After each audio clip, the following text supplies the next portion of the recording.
My name is Jim Thomas, and welcome to the Fitness Management Update. Our topic today is create a culture of gym sales success.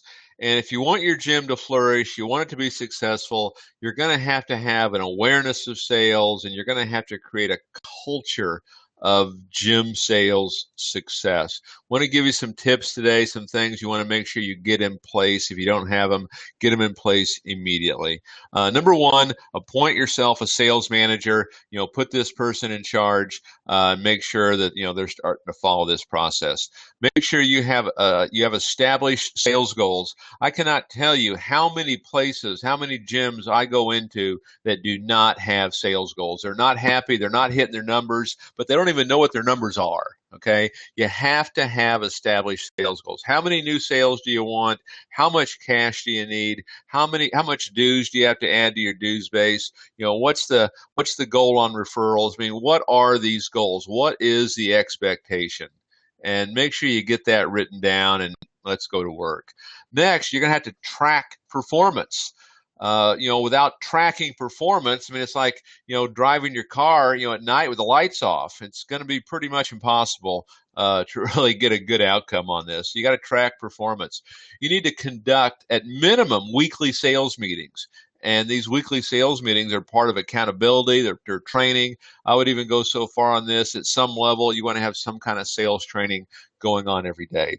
I mean, unless it's going to be important to you, it's never going to be important to somebody else. And it's going to be not in our words, but in our behavior and our actions.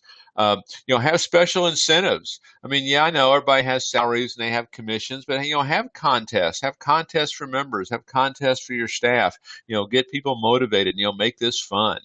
I know in years past when I owned clubs and we'd have what we'd call that all city meeting, we'd bring all the clubs together, and I'd get up and we'd give out awards, and we'd recognize top performance. We'd have a microphone up there, and they'd come up, and I'd hand them their plaque and their award for top sales and top cash or whatever it was. And now they're going to get up, they're going to speak, and they're going to thank all the people that helped them do this. And in many cases it could become very emotional, but it certainly became very special and became something people looked forward to and worked hard towards, and helped to grow sales. So have special incentives.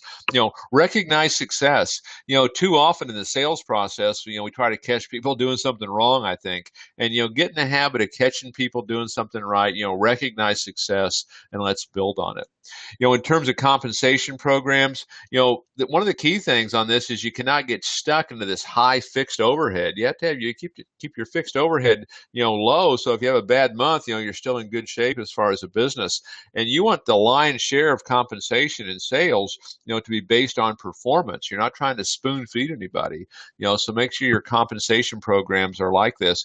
And then finally, hold your sales teams accountable. Manage this system every day when you come in. You're going to go review with them. Here's what the expectation is today. Middle of the day, you're going to follow up on that to see where they're at. When they leave at night, they just can't leave. They have to check out with you before they go, and you're going to talk about that day and what worked well and what didn't. And if it didn't work so well, what are we going to do tomorrow to change it? If it did work well, how are we going to build on it and have another good day again tomorrow? So create a culture of gym sales success. My name is Jim Thomas, and this has been the Fitness Management Update.